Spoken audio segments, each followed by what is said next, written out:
وما افاء اللہ علی رسولہ منہم، اور جو مال پلٹا دیا، مال فے اللہ تعالیٰ نے اپنے رسول کی طرف ان سے لے کر، فما اوجفتم علیہ من خیل ولا رکاب، تو اے مسلمانوں نہ تو تم نے کوئی گھوڑے دوڑائے اور نہ اونٹ، ولکن اللہ یسلط رسلہ علی من یشاء، بلکہ اللہ تعالیٰ جب چاہتا ہے اپنے رسولوں کو مسلط کر دیتا ہے ان کے مخالفین پر، واللہ علی کل شیء قدیر، اللہ تعالیٰ ہر چیز پر قدرت رکھتا ہے۔ اب یہ مال فے کا بڑا ایک کریٹیکل ایشو ڈسکس ہونے جا رہا ہے۔ دیکھیں جب مسلمانوں اور کافروں کی جنگ ہوتی ہے نا، تو اس جنگ کے دوران کافر جو کچھ مال چھوڑ کے چلے جاتے ہیں نا، وہ انفال کہلاتا ہے، مال انفال، مال غنیمت۔ اگلی امتوں پر بخاری مسلم میں آتا ہے یہ حرام تھا، وہ کیا کرتے تھے، وہ سارا مال جمع کر کے اس کو آگ لگا دیتے تھے۔ تو نبی علیہ السلام کی حدیث ہے بخاری مسلم دونوں میں کہ اللہ تعالیٰ نے مجھے 6 خصوصیات ایسی دی ہیں جو اگلے پیغمبروں کو نہیں دی تھی، ان میں سے ایک یہ ہے کہ میرے لیے مال غنیمت حلال کر دیا گیا۔ مال غنیمت وہ ہوتا ہے کہ جو کافروں سے جنگ کے دوران کافر میدان جنگ میں چھوڑ کے چلے جائیں، تو وہ پھر تقسیم ہوتا تھا مسلمانوں میں۔ پہلا موقع غزوہ بدر میں آیا تھا، تو سورۃ الانفال اس وقت نازل ہوئی کہ اب مال غنیمت کو تقسیم کیسے کرنا ہے، تو اللہ تعالیٰ نے فرمایا کہ مال غنیمت کے کیے جائیں گے 5 حصے۔ ان میں سے جو 5واں حصہ ہے نا، 1/5 خمس جسے کہتے ہیں، وہ تو نبی علیہ السلام کے لیے ہوگا بیت المال میں، نبی علیہ السلام کے مہمان، آپ کی بیوی بچوں کا خرچہ، اور آپ جو دینی حوالے سے کچھ یعنی خرچہ اپنی جیب سے کرنا چاہتے ہیں۔ ظاہر نبی علیہ السلام نے پھر کاروبار تو نہیں کیا نا، یعنی جب آپ دین کے کام کے لیے وقف ہو گئے تو آپ کا کاروبار تو نہیں تھا، آپ بیت المال سے ہی آپ کے گھر کا خرچہ چلتا تھا نا۔ تو 5واں حصہ خمس اہل بیت کے لیے مقرر کیا گیا، اور وہ قیامت تک کے لیے۔ یہ جو اکثر لوگ کہتے ہیں نا وہ جی حضرت معاویہ جو ہیں وہ جی امام حسن نے ان کا وظیفہ لایا سی، او بھائی معاویہ نے نہیں وظیفہ لایا، اللہ نے لایا ہوا سی۔ امام حسن خمس لیتے تھے، وہ تو قرآن میں اللہ نے اہل بیت کا حصہ قیامت تک کے لیے مقرر کیا ہے۔ حضرت معاویہ نے اپنی جیب سے حضرت حسن کا کوئی وظیفہ لگایا ہوا تھا، وہ تو اللہ نے مقرر کیا ہے۔ اور یہ سورۃ الانفال میں ڈیٹیل ہے کہ 5واں حصہ اللہ اس کے رسول کے لیے، جو باقی 4 حصے ہیں نا وہ ان مسلمانوں میں تقسیم کیے جائیں گے جو میدان جنگ میں لڑے ہیں، اور ان میں سے بھی جو گھوڑے پر گیا ہے اس کے لیے 2 حصے، اور جو پیدل گیا ہے اس کے لیے 1 حصہ۔ ہماری ویسے سائنس کے مطابق تو جو پیدل گیا ہے بیچارہ ادھر سے 2 حصے ہونے چاہیے دینے، ہے نا، اس لیے نہیں۔ وہ اس طرح ہے کہ جو گھوڑے پہ گیا ہے نا اس نے اپنے گھوڑے کی بھی تو پرورش کی ہے، سر گھوڑے پہ انویسٹمنٹ ہے اس کی، گھوڑا کو وہ تو نہیں کھاتا نا، اس کا کتنا چارہ ہے۔ آج ذرا جن لوگوں نے گدھے پالے ہیں نا وہ کہتے ہیں 200 روپے کی گھاس روزانہ گدھے کو کھلانی پڑتی ہے۔ آپ کو تو نظر آتا ہے جی گدھے میں پیٹرول نہیں ڈلتا، سر پیٹرول سے زیادہ ان کو کھلانا پڑتا ہے، اور گھوڑوں کی پرورش کر کے تو ان کی انویسٹمنٹ زیادہ ہے نا۔ جو گھوڑے پہ گئے ہیں، گھوڑے کی پرورش کی ہے، اس کو پالا ہے، تو ان کے لیے پھر ڈبل ہوتا تھا، تاکہ وہ اپنے گھوڑے والا معاملہ بھی، یعنی گھوڑے کا بھی حصہ سمجھ لو بھی، ٹھیک ہے، اور ان کا بھی، اور پیدل والوں کے لیے 1 حصہ ہوتا تھا۔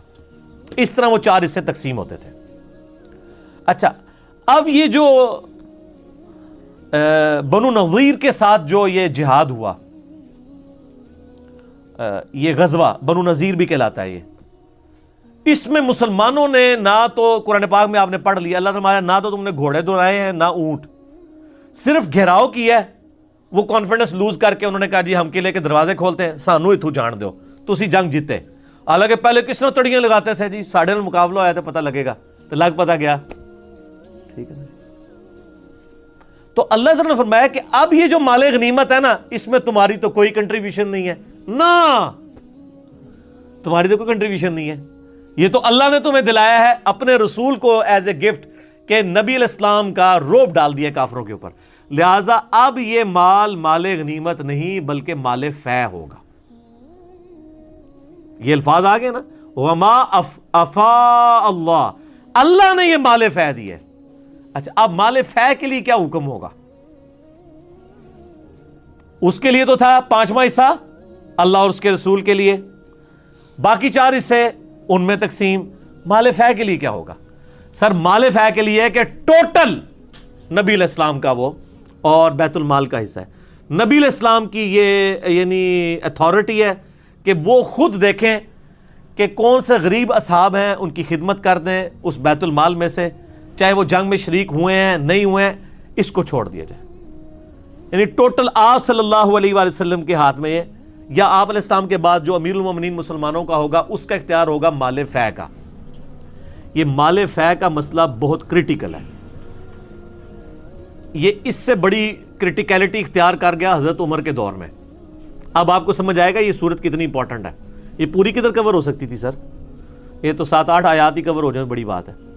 ہوا یہ کہ جب حضرت عمر کے دور میں قادسیہ کے اندر پوری پرشین امپائر مسلمانوں کے پاس آ گئی، یرموک میں رومن امپائر کا کافی حصہ آ گیا، اب دوبارہ سے بحث چھڑ گئی کہ جنگ یرموک اور قادسیہ کے بعد جو مسلمانوں کو اتنی زمینیں ملی ہیں، وہ تو سر پاکستان جیسے کتنے ملک تھے، تو کیا یہ مال غنیمت ہوگا یا مال فے ہوگا؟ جو صحابہ جنگیں لڑنے کے لیے گئے تھے انہوں نے کہا یہ تو مال غنیمت ہے، یہ پورے ملک ہمیں تقسیم کیے جائیں۔ تو سر پھر ایک صحابی نو ایک پاکستان جتنا ملک ملنا سی۔ حضرت عمر نے کہا نا، کتنے بڑے جید صحابہ تھے جن کا یہ مشورہ تھا، عبد الرحمن بن عوف، حضرت بلال حبشی، باقی لوگوں کا، کہ جی یہ مال غنیمت ہے، لہذا جس آرمی نے یہ رومن اور پرشین امپائر کو گرایا ہے یرموک اور قادسیہ میں، یہ پوری امپائرز ان میں تقسیم کر دی جائیں، جس طرح وہ انگریزوں کے دور میں ہوتا تھا نا کہ وہ چودھری جو ان کے لیے غداریاں کرتے تھے ان کو کہتے تھے جی صبح سے شام تک گھوڑا دوڑاؤ، جہاں تک گھوڑا چلا جائے وہ ساری زمین ہے۔ یہ جو ہمارے بڑے بڑے جو یہاں پہ سرمایہ دار بیٹھے ہوئے ہیں، ان کے باؤ اجداد کو یہ زمینیں غداریوں کے عوض ملی ہوئی ہیں، اتنے بڑے بڑے مربع۔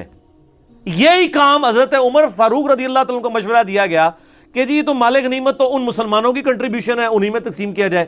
سر اتنے بڑے بڑے ملک چند ہزار لوگوں میں تقسیم کر دیے جائیں تو باقی کدھر جائیں؟ تو حضرت عمر فاروق رضی اللہ تعالیٰ نے صحابہ کرام کی میٹنگ کال کی، اور سر یہ پوری میٹنگ عمر سیریز میں انہوں نے فلمائی ہے، جس میں حضرت علی بیٹھے ہوئے ہیں، حضرت عثمان بیٹھے ہوئے ہیں، عبد الرحمن بن عوف بھی بیٹھے ہوئے ہیں، پورا مشورہ ہوتا ہے جناب، پوری برین سٹارمنگ ہوتی ہے، دونوں طرف سے دلائل رکھے جاتے ہیں۔ حضرت عمر کہتے ہیں بھئی میرا مشورہ تو یہ ہے اس کو مال فے کاؤنٹ کیا جائے گا جو زمینیں فتح ہوئی ہیں۔ الٹیمیٹلی شرح صدر ہوا باقی اصحاب کو بھی کہ حضرت عمر کا یہ مشورہ صحیح ہے۔ حضرت عمر نے پھر انہی آیات سے سہارا لیا۔ یہ جو آیات ہم نے ایک آیت کور کی ہے اور ایک آیت اگلی ہے، وہ بڑی کرٹیکل آیت ہے جس میں اللہ تعالیٰ نے فرمایا ہے کہ اگر یہ مال فے یعنی لوگوں میں تقسیم کیا جائے گا، کہیں ایسا نہ ہو کئی لا یکون دولتم بین الاغنیاء منکم، ایسا نہ ہو کہ مال گردش ہی کرتا رہے صرف امیروں کے درمیان۔ اس کے اوپر آج جناب پوری اسلامک بینکنگ اس کے اوپر کھڑی ہوئی ہے۔ ہم جو یہ کہتے ہیں نا سودی نظام استحصالی نظام ہے، اسی بنیاد پر جو یہ آیت نمبر ہے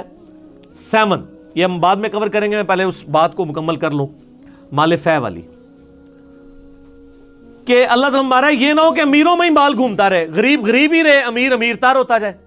حضرت عمر نے یہ آیت پڑھ کے کہا کہ اس طرح اگر ہم نے کیا تو جو جنگ لڑنے گئے ہیں وہ تو امیر ہو جائیں گے ایک بار۔ سر جب آپ مربوں کی بات کر رہے ہیں جن کو ملک پورے پورے مل رہے ہیں تو ان کی نسلوں میں ٹرانسفر ہوگا، باقی تو مسلمان غریب ہی رہیں گے، تو مزارے بن کے رہیں گے ان کے۔ حضرت عمر نے کہا یہ مال فے ہے، مال غنیمت وہ ہے جو میدان جنگ میں کافر چھوڑ کے چلے گئے ہیں نا، صرف اتنا مال جو قادسیہ اور یرموک میں وہاں پہ انہوں نے جو گھوڑے یا ہاتھی چھوڑ کے بھاگے ہیں، یا ان کا جو اسلحہ ہے، یا عورتیں وہ جو جنگ کے لیے آئی ہوئی تھی ان کے ساتھ، وہ عورتیں مسلمانوں کی لونڈیاں ہوں گی، اور بس وہی لوگ، ورنہ تو سر پوری رومن اور پرشین امپائر مسلمانوں کی لونڈیاں بن جاتی۔ یہ جو کافر آج اعتراض کرتے ہیں نا مسلمانوں نے عورتوں کو، نہ سر، جو میدان جنگ میں لڑنے آئی ہیں صرف ان عورتوں کو لونڈیاں بنایا، باقی جو لاکھوں کی تعداد میں تھے وہ آزاد مسلمان ہی، آزاد ہی تھے، چاہے وہ کسی مذہب پہ بھی رہے ہیں۔ پھر مسلمانوں کے حسن سلوک سے وہ مسلمان ہوئے۔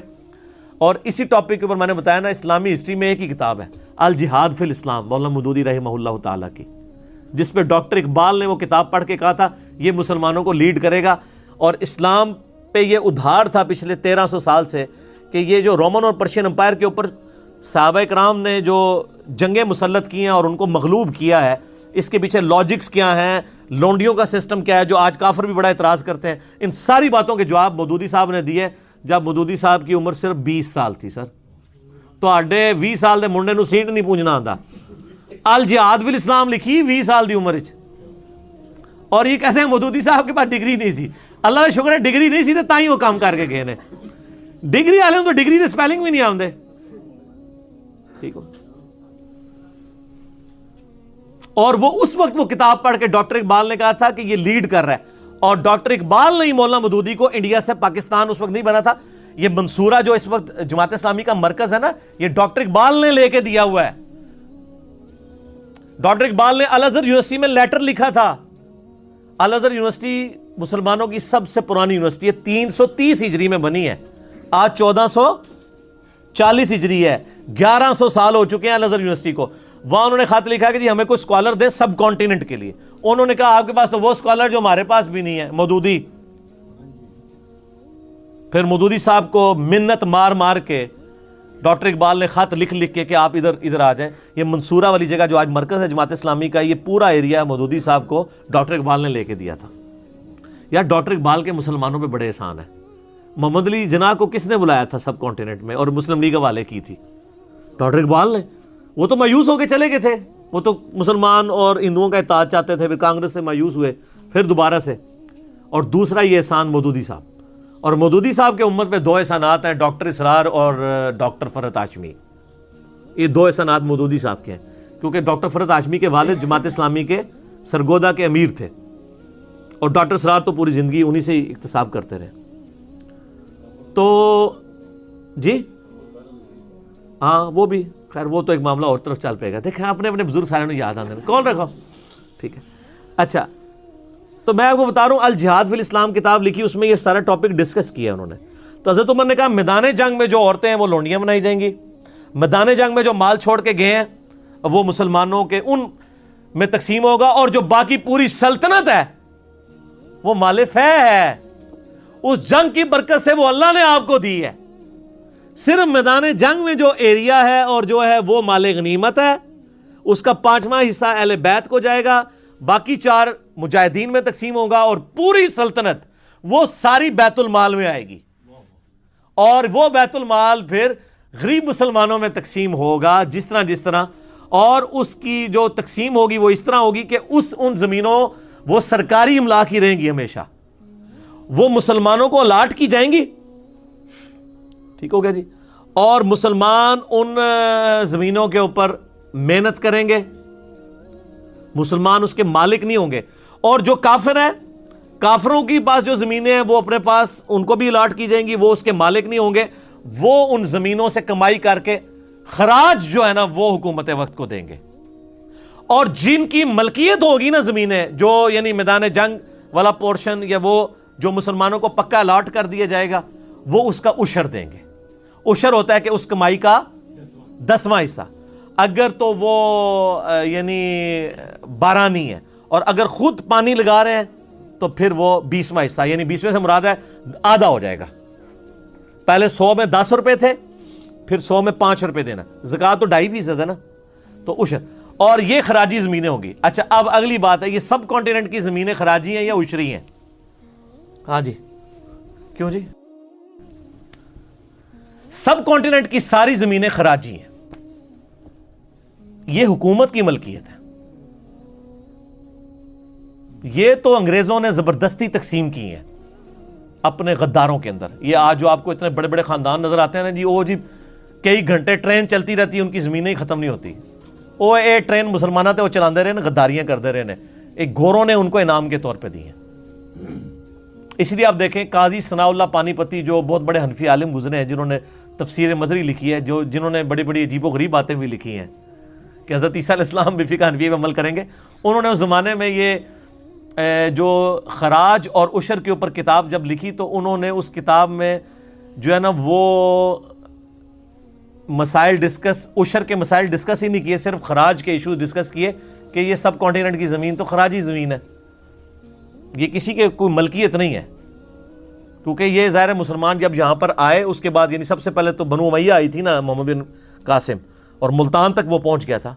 تو اب یہ نہیں ہے کہ وہ فوجیوں میں تقسیم ہوگی، بلکہ یہ حکومت کی زمین ہوگی، حکومت جو ہے وہ آگے کسی کو کرائے پہ دے سکتی ہے کہ آپ محنت کرو، اپنا بھی کھا لو،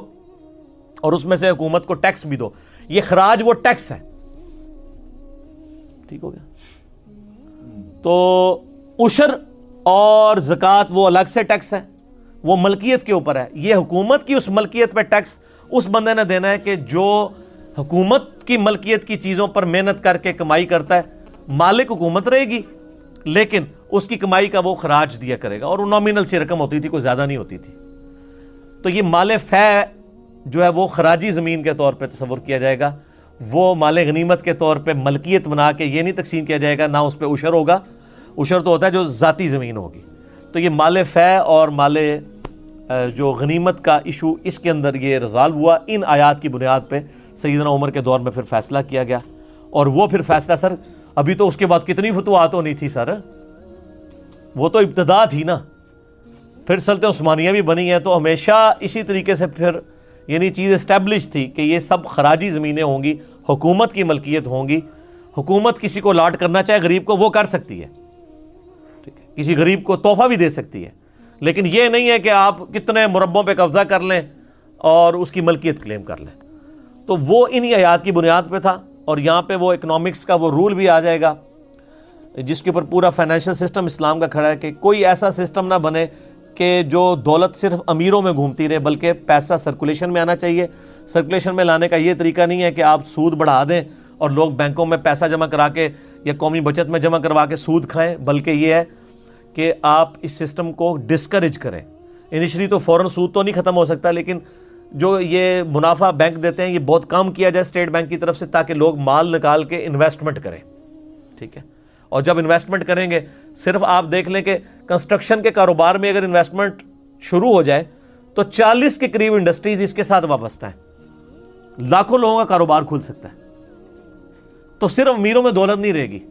پھر غریبوں تک بھی آئے گی۔ ظاہر ہے جب ایک سیٹھ قومی بچت میں 1 ارب روپیہ جمع کروا کے سود کھا رہا ہے اور قومی بچت کا منافع کم کر دیا جائے، ویسے تو ختم ہی ہونا چاہیے، تو وہ پھر 1 ارب نکال کے انویسٹمنٹ کرے گا، وہ کوئی ہاؤسنگ سکیم لانچ کرے گا۔ جب ہاؤسنگ سکیم سر لانچ ہوگی تو جن سے زمینیں خریدی جا رہی ہیں ان تک بھی پیسے پہنچیں گے، پھر جب وہ ان کی پلاٹنگ ہوگی اس کے بعد کنسٹرکشن ہوگی، کنسٹرکشن کا پورا سول انجینئرنگ کا کام شروع ہو جائے گا، پھر اس کی وجہ سے آپ کے بٹے چلنے شروع ہو جائیں گے۔ اینٹوں والا معاملہ، ریت، بجری، سیمنٹ انڈسٹری اس کے ساتھ وابستہ ہے۔ پھر جب لنٹر تک کام پہنچے گا سر، پھر سریا انوالو ہو جائے گا، مزدوروں کو مزدوری ملے گی، ٹھیک ہے جی۔ اور اس کے بعد جب فنشنگ ٹچ آئیں گے تو قالین بھی بکیں گے سر، ایئر کنڈیشن بھی بکیں گے، پنکھے بھی بکیں گے۔ یہ کاش عمران خان صاحب جو یہ دعوے کرتے ہیں ان کو یہ بات سمجھ بھی آ جائے۔ یہ 50 لاکھ کا جو انہوں نے یعنی قوم کو ایک یعنی نعرہ لگایا ہے، اور بس وہ ٹرک کی بتی کے پیچھے ہی فی الحال تو چل رہا ہے معاملہ، کو آگے چلا نہیں ہے۔ یہ واقعی 50 لاکھ مکان اگر پاکستان میں بن جائیں تو سر یہ 1 کروڑ نوکریاں جنریٹ ہوتی ہیں، یہ کوئی مشکل کام نہیں ہے۔ یہ آپ لوگوں کے صرف ایک ہوتا ہے نا کہ یہ کیسے پاسبل ہے، وہ اکثر میں کہتا ہوں نا سعودیہ عرب والے وہ پابندی لگا دیتے ہیں کہ جی جس نے ایک بار حج کیا 5 سال کے اندر دوبارہ نہیں آ سکتا، جی وہاں پہ جگہ کا انتظام نہیں ہے۔ تو میں صرف فار دا سیک آف